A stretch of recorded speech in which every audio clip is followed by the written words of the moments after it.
ngrentekan usolli. Itu ketika takbir. Juga yang tidak boleh urut lagi adalah takbir dengan berdiri.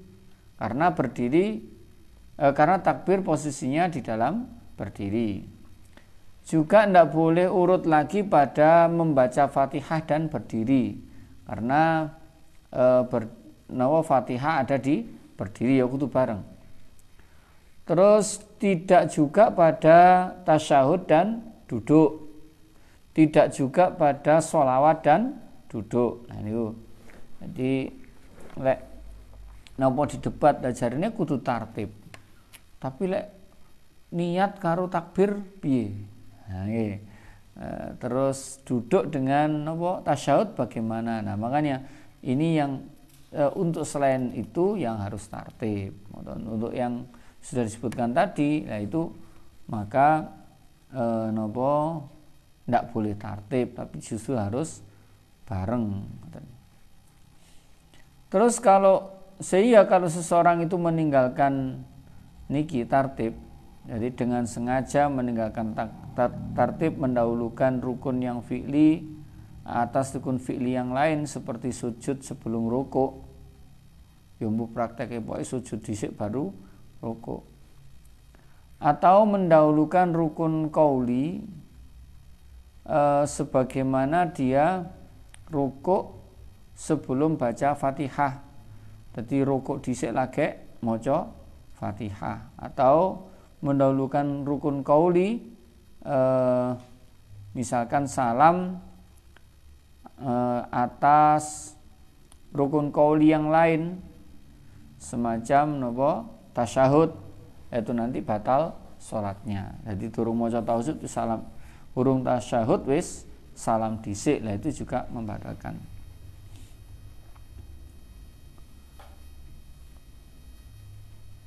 Pun niku untuk tartib nggih. Terus bagaimana kalau misalkan orang itu kadung salam, tiba eling lu, iki mau aku oleh 3 rakaat padahal salate zuhur. Nah, wis kadung salam, wis kadung arep wiritan lagi eling iya aku mau sik. Misalkan biasa sering ini makmum, di makmum masbuk ketinggalan 1 rakaat. Terus wis salam, wis bareng salam imam wis melok wiritan. Loh, sik wiritan sik entas. Loh ya aku mau lah tekone keri to. Lah kok salame bareng imam berarti kurang siji. Lah itu langsung aja berdiri menambah 1 rakaat. Nah, itu ndak apa, terus nanti kalau semacam itu ndak perlu sujud sahwi. Jadi ndak perlu sujud sahwi. Karena memang tidak menambah rukun. Pun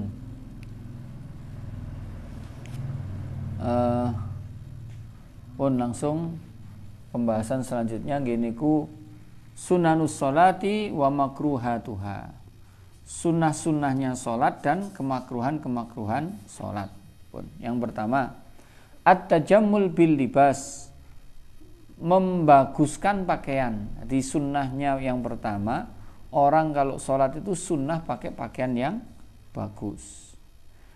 Qala Ibnu Hajar menyampaikan, wa katsirun min jahalatil fuqaha yafrishuna ma'ala aktafihim wa yusalluna alaihi li'annahu tarkaz zinah al-matluba minhu fis sholati. Ada orang-orang pintar tapi dia itu bodoh. Pintar tapi bodoh mesti. Artinya dia itu menggunakan pakaian yang tidak layak digunakan untuk sholat. Dia meninggalkan pakaian yang bagus ketika mau sholat. Nah, semacam ini adalah sesuatu yang tidak disunahkan. Sunnah yang kelambi yang bagus. Makanya Allah menyampaikan khudzu zinatakum 'inda kulli masjid. Khudzu zinatakum, gunakan perhiasanmu, maksudnya pakai pakaian yang bagus, 'inda kulli masjidin, ketika mau masuk ke masjid. Dadi lek arep salat nggih pakaian sing api, wong ngadep pangeran kok nggih klambi sing elek, wong arep rapat milih sing api. Nah, mosok arepe ngedep pangeran malah pakai pakaian yang tidak bagus pun.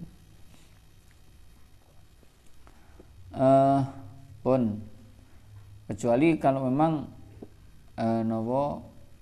ada masalah di dalam kesucian, pakaian yang suci sing elek iku, sing liyane apik tapi najis ya gawe sing elek.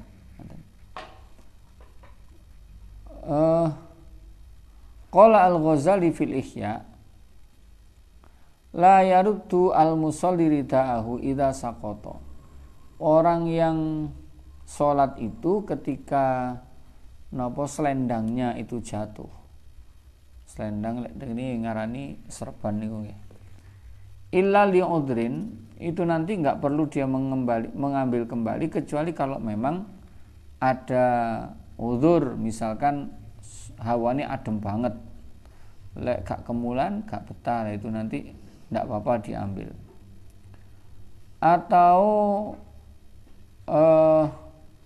Atau nanti rawan hilang, lek roto iku akeh maling sing jukoi serban, itu juga bagian dari tidak tidak apa-apa, berarti ada darurat. Termasuk misalkan kupluk roto ya, kupluke roto itu juga tidak perlu mengambil. Biasanya arek cilik tambah dirutu-rutune ini. Salat niku sebagian aktivitas anak-anak salat itu ngrutuhne kupluk, engko tutuk iso diblek ya. Niku paling yang dhisik ya tahu niki. Nggih, aktivitas anak-anak kula lek ndelok ngoten niku wis mek guyu tok gak tak seneni, aku dhisik yang ngono ketoke. Pun. Terus ada perbedaan antara orang laki-laki dan orang perempuan ketika sholat. Ada 4 tempat. Yang pertama, kalau laki-laki itu ketika rukuk dan ketika sujud itu mengerenggangkan sikunya. Siku itu. Lek wong wedok niku lek rukuk sujud sikunya dipepetno lambung. Lek lanang dijauhkan. Tapi aja nemen-nemen ngene. Koncone sing itu juga aktivitas anak-anak. Salat ngene iki. Kadang-kadang sing tuwek ya sing tuwek iku katut arek cilik. Mulai salate dajar arek cilik malih malih jiwa anak-anaknya kembali. Aku dhisik yo ngene, saiki mumpung ono kancane tak ngene meneh. Terus ketika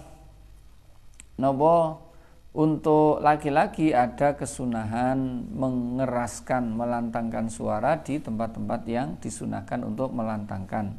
Kalau perempuan itu justru malah melirihkan suaranya kalau dia sholat di sekitar orang laki-laki lain.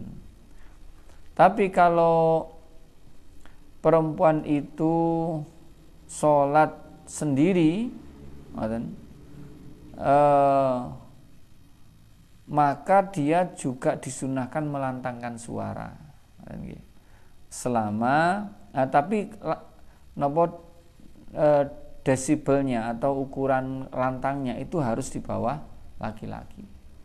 Jadi lek wong wedok iku lek salat dhewean, itu ketika mahalnya atau tempatnya mengeraskan suara, maka dia juga disunahkan melantangkan suara selama ukurannya tetap di bawah lantangnya laki-laki.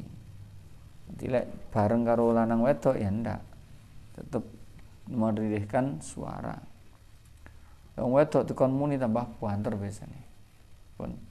Yang ketiga, ketika ada suatu mengingatkan kalau laki-laki itu mengucapkan tasbih subhanallah, kalau perempuan itu dia menepukkan tangan, menepukkan yang ini, pek ini ya. Kau usah ngene, pek.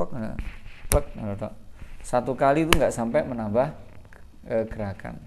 Plek atau mengingatkannya. Itu kalau perempuan. Kalau laki-laki dengan mengucapkan tasbih subhanallah. Tapi tasbih itu harus diniati untuk zikir dan untuk berniat zikir dan mengingatkan boleh. Kalau niatnya mengingatkan tok maka sholatnya batal, berarti dia sedang berbicara, komunikasi dengan orang lain. Cuma bahasanya dengan tasbih, karena berkomunikasi kan bisa dengan berbagai cara, termasuk lek wong ngemis iku lek ndek ngene ndek lampu abang hijau itu bisa dengan piak. Oh iku bahasane njaluk duit, berarti kan ngemis, meminta nggih. Tapi bahasanya tidak dengan ucapan dan lain-lain. Nah, termasuk tasbih itu bisa diniati untuk zikir sekaligus mengingatkan, bisa berniat zikir saja, bisa berniat hanya untuk mengingatkan. Mengingatkan berarti dia sudah takhotub, dia sudah berbicara dengan orang lain, itu membatalkan sholat. Yang keempat, auratnya laki-laki itu ma baina surrati wa rukbatih, antara lutut dan pusar. Kalau laki perempuan itu seluruh tubuh kecuali wajah dan telapak tangan. Yang wajah dan telapak tangan itu sampai ugel-ugel. Atas bawah telapak itu yang bukan aurat perempuan itu yang dalam dan luar. Tapi ini aurat. Nah, terus leher itu yang biasanya rawan terbuka, lehernya perempuan itu harus ditutup. Pun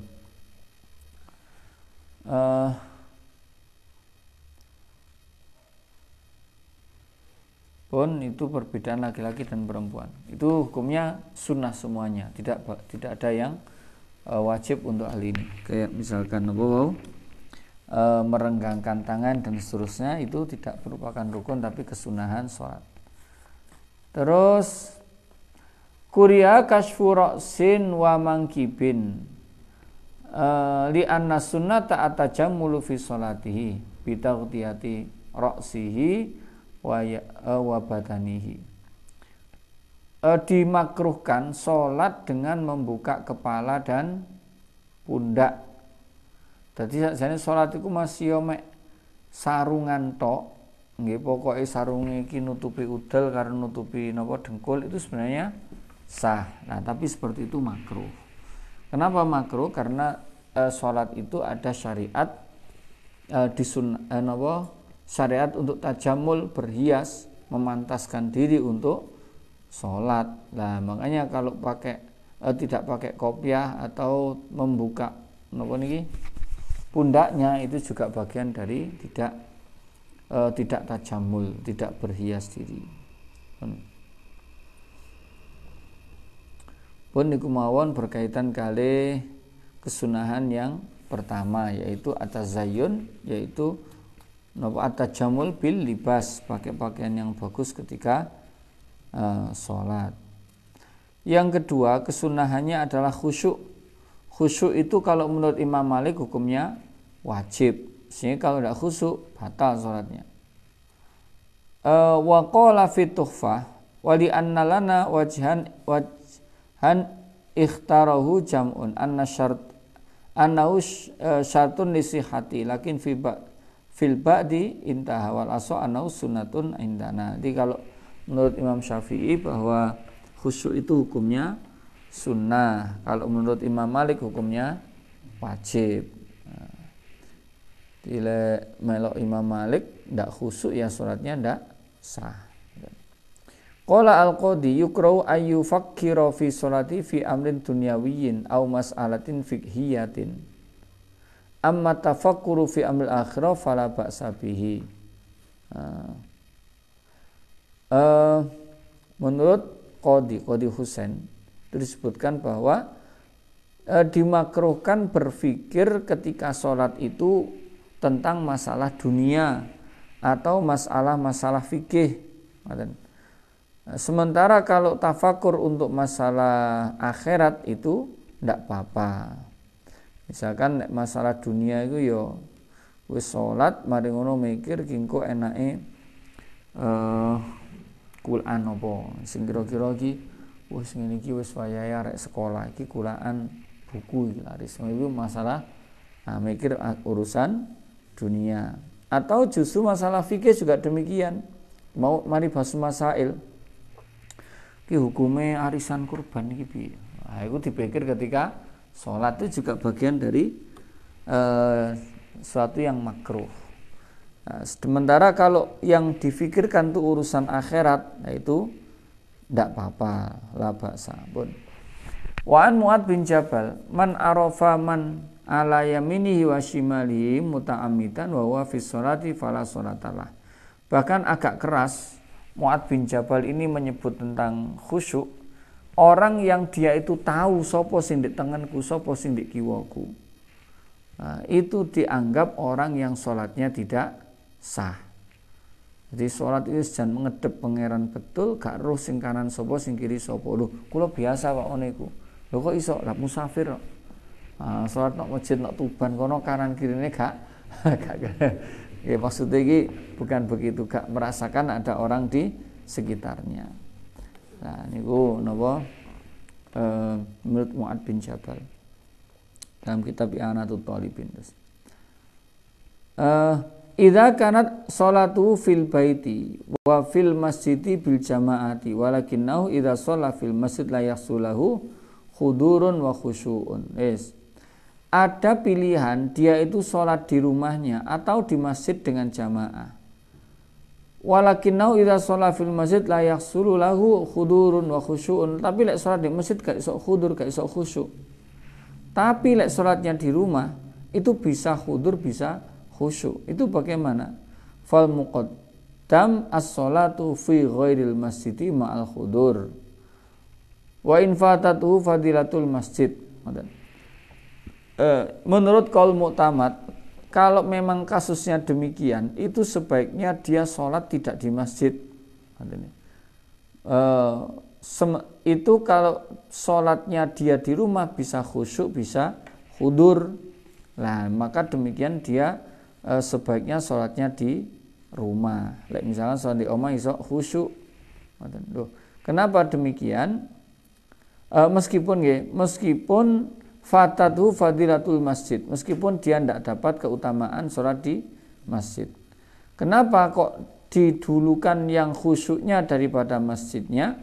Karena li'annal fadilah al muta'alliqah bil ibadah wa al khudur aula minal muta'alliqah bil makan. Karena ibadah yang berhubungan dengan fadilah ibadah yang berhubungan fadilah yang berhubungan dengan ibadah itu lebih utama daripada yang berhubungan dengan tempat. Tidak sholat khusyuk itu kan nafsul ibadah, jarune ibadah. Tapi kalau sholat di masjid itu bukan bagian dari al-kharij, bagian dari perkara eksternal yang mengaruhi ke tingginya pahala seseorang. Nah, tapi dengan sholat di masjid yang tidak bisa khusyuk itu lebih baik memilih yang di rumah tapi khusyuk. Nah, niki pendapat yang pertama. Au zamaniha, atau nanti yang berhubungan dengan waktu. Misalkan lek salate di awal waktu iku gak iso khusyuk, utawa sik entas mari kerja sik ngos-ngosan gorong iso khusyuk. Tapi lek kira-kira jarak 1 jam itu wis mulai longgar lah, itu sholat lebih khusyuk lah. Maka sebaiknya menunda sampai bisa sholat dengan khusyuk pun. Afdal Ghazali wa tabi'ahu Abul Hasan Al-Bakri fi syarhi Al-Kabir ala minhajin bi aulawiyah al-infirad lima la yakhsha ma'al jama'ah fi aktsari sholati. Dalam kitab Syarah Kabir mensarai kitab Al-Minhaj, di dalam asala niki fikih aulawiyah. Fikih aulawiyah niku fikih prioritas. Kindi sing didhisikno, ndi sing dikerekno. Itu namanya fikih aulawiyah. Bagaimana memilihnya? Al-infirad liman la yakhsha'u ma'a jama'atin fi aktsari sholati. Pada umumnya dia kalau sholat itu kalau jamaah gak iso khusyuk, tapi lek dhewe iso khusyuk, maka secara fikih prioritas itu didahulukan yang sholat dengan khusyuk. Yang terakhir, yusannu tadabburul qiraah bi ayat ta'ammala ma'aniha ijmalan la tafsilan kama huwa dhahir. Disunahkan mengangan-angan Al-Quran yang dia baca, mengangan-angan artinya secara umum, tidak secara terperinci. Kama huwa dhahir. Jadi kalau sholat itu sebaiknya kita ngangen-angen artine sholat. Makanya Kanjeng Nabi itu pernah moco satu ayat tuh mulai isya sampai subuh di bulan ini sambil diangen-angen napa isine. Kayak Nabi pernah niku nggih maca surat Nuh niku, wa in tu'adzibhum fa innahum ibaduk wa in taghfiru, ya napa niku surat tentang Nabi Nuh niku. Lah niku Nabi membaca mulai isya sampai subuh mek sak ayat tok. Oke, ini kadang-kadang sak juz e yo. Nggih, cepet. Di Kanjeng Nabi itu pernah hanya membaca satu ayat itu mulai isya sampai subuh. Jadi angen-angen betul kepada maknanya. Pun wallahu alam bisawab. Wonten pertanyaan mboten? Nggih. Kalau imam di tengah-tengah salat baca apa selalu lupa ini cara mengingatkan makmum meneruskan boleh.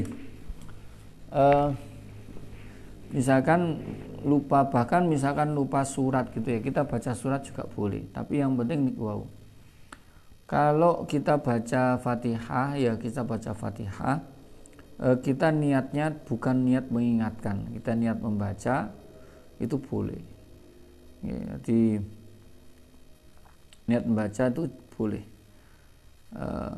Kalau rukun yang qauli itu pengulangannya tidak masalah. Misalkan kita baca Fatihah, kita ulangi lagi, itu tidak masalah. Itu menambah rukun qauli itu tidak sampai membatalkan. Tapi kalau rukun fi'li itu yang membatalkan. Dimaca Fatihah kok gak mantep baleni meneh, karena kita tadabbur sing pertama kok gak pate eling maknane, terus dibaleni meneh, itu tidak sampai membatalkan. Nah, termasuk mengingatkan seperti itu. Misalkan Ar-Rahmanir Rahim, mandek suwe lali. Lah makmum Maliki Yaumiddin. Oh, keliru pisan. Oh, bener nggih. Makmum mengingatkan dengan membaca Fatihah itu tidak apa-apa. Nggih, ngoten nah. Nggih, itu mengingatkan kepada imam. Bisa semungkinnya. Kalau misalkan mbak tepuk, wong imam iki lali, bacaan surate kok ditepuk ya piye lek ngelingno. Itu sama Pak, dalam mengingatkan laki-laki. Pripun? Kalau misal imamnya laki-laki, imamnya perempuan. Oh, lek perempuan mengingatkan dengan tepuk. Nggih, dengan tepuk. Tapi lek napa jenenge niki imame lali Fatihah ditepuk ngono tok kan dibaleni ling.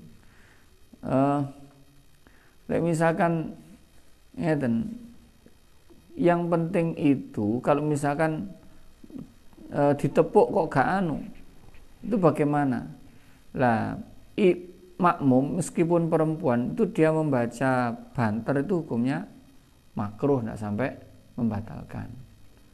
Misalkan muni kadang kula napa sering mendengar perempuan itu cara mengingatkan ya ruwe pokoke lek ngelingno mesti subhanallah ngono padahal ya buanter wedok niku. Nggih niku menurut kula niku tetap tidak karena zikirnya itu tidak membatalkan. Kalaupun dia mengeraskan suaranya itu tidak sampai membatalkan. Jadi perempuan itu tidak sampai membatalkan sholatnya. Yang penting pokoknya tidak ada tujuan untuk mengingatkan. Cuma aturannya sakjane lek wedok ya dengan tepuk, kalau laki-laki dengan tasbih. Jadi lek anak perempuan kok ingatkan dengan tasbih ya karena tidak mengertinya, itu tidak sampai membatalkan sholat. Pokoknya niatnya tadi nggak sampai niat apa yang mengingatkan. Bun, memang. apabila dalam satu kasus sholat sendiri, karena keadaan capek teman-teman, Fatihahnya itu tidak jadi rukun qauli, jadi rukun qauli di batin. Tidak sah. Berarti tidak sampai sadarnya sudah di rakaat berikutnya baru sadar lagi. Ya, yang satu rakaat ini mboten sah. Ini ku pripun? Apa nambah satu rakaat? Nggih. Jadi kan begini. Rukun yang mengikuti itu nanti kalau rukun sebelumnya tidak sah, maka tidak sah juga. Misalkan kita berdirinya tidak sah, itu Fatihahnya tidak sah, terus kita ruku, maka ruku kita itu juga dianggap tidak sah sampai satu rakaat itu penuh, tidak sah. Artinya kalau ada cacat dalam satu rakaat, berarti satu rakaat itu dianggap hilang. Yang penting tidak sampai batal. Ada yang memang membatalkan sholat ya batal semuanya, tapi ya kecacatan dalam rukun itu nanti rukun satu rakaat itu yang batal, sehingga dia harus nambah satu rakaat. Jadi Fatihah tadi hitungannya cacat apa sampai membatalkan? Hanya di batin, tidak sampai terucap, tidak. Oh itu tidak sah, batal Fatihahnya saja. Nggih, berarti satu rakaat itu yang tidak sah. No? Ditambah karena satu rakaatnya tidak sah toh. Berarti kan dia kurang satu rakaat. Dua rakaat yang dia tidak baca Fatihah, ya berarti 2 rakaat nambahnya.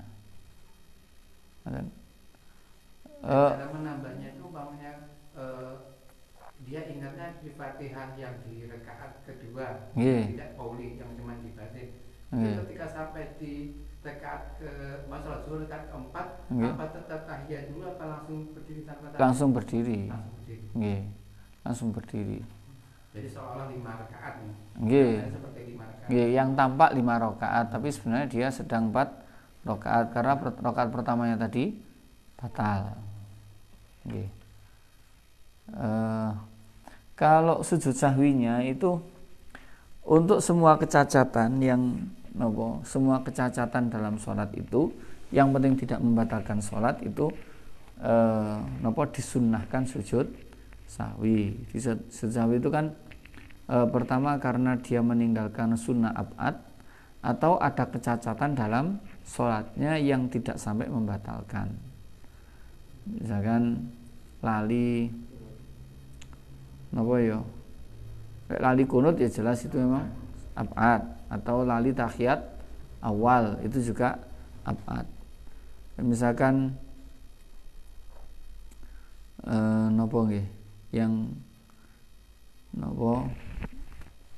ragu-ragu dalam sholat itu juga disunahkan sujud sahwi.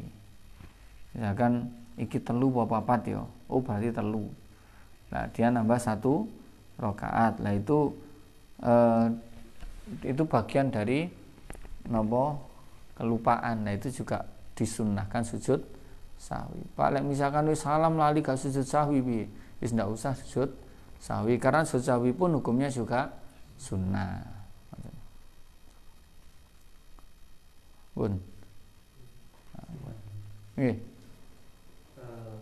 Manfaatnya sholat ba'diyah dengan setelah sholat Fajr. Sholat ba'diyah dengan pindah tempat sama tetap pada di tempatnya itu apa? Oh ngeten.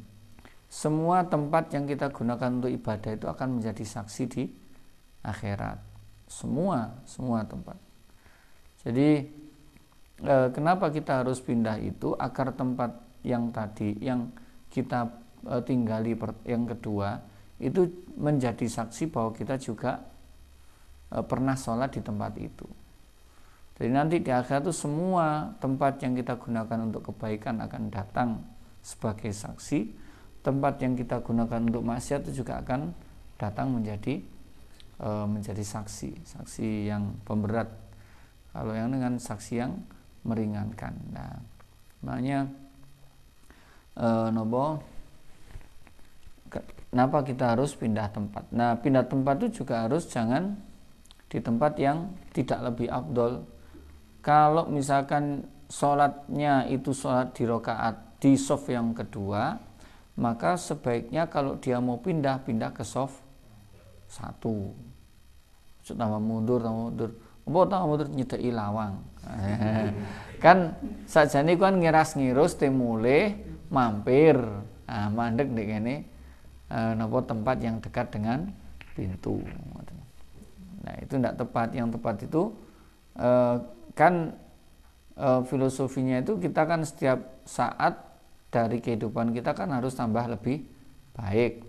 Misalkan sholatnya di shaf yang ketiga, isok mari sholat itu sholat lagi dengan sholat sunnah yang ba'diyah itu tempatnya harus lebih baik. Nah, di shaf itu masih ono wonge, napa hitungan shaf itu tetap berlaku. Shaf awal, shaf 2, shaf 3 itu nanti afdoliyahnya tetap yang lebih utama adalah yang shaf yang pertama. Beda kalau bioskop yang paling mahal shaf terakhir. Nggih. Bisa gak tumon delok filmnya. Nah, nggih. Jadi sing wis nok ngene ngarep niku wis murah tikete. Nggih, Bun. Allah alam bisawab. Al-Fatihah. A'udzu billahi minasy syaithanir rajim. Bismillahirrahmanirrahim. Alhamdulillahi rabbil alamin. Ar-Rahmanir Rahim. Maliki yaumiddin. Iyyaka na'budu wa iyyaka nasta'in. Ihdinas siratal mustaqim. Siratal ladzina an'amta 'alaihim ghairil maghdubi 'alaihim waladdallin. Rabbighfirli wa liwalidayya wa lil mu'minina amin. Subhanakallahumma wa bihamdik asyhadu an la ilaha illa ant astaghfiruka wa atubu ilaik. Assalamualaikum warahmatullahi wabarakatuh.